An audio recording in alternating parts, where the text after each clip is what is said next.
the United States is leading the campaign to combat Daesh in the Middle East. What do you think the United States allies should be doing?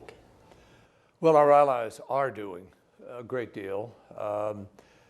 There are 66 nations involved in this effort against Daesh, but the countries in the Middle East particularly are deeply engaged in this effort. We're working to cut off finance that comes from various places.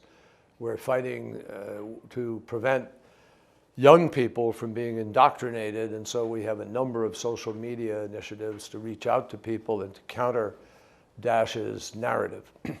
In addition to that, we are reducing the flow of foreign fighters very significantly by tightening the rules of travel in airports and customs, visas, so forth. And we are, I think, quite effectively working together in the field against the Daesh operatives and have eliminated many of their leaders from the battlefield. And I now can say that we've re-liberated and re-secured 44% of the territory that Daesh held in Iraq and about 16-17% of the territory in Syria.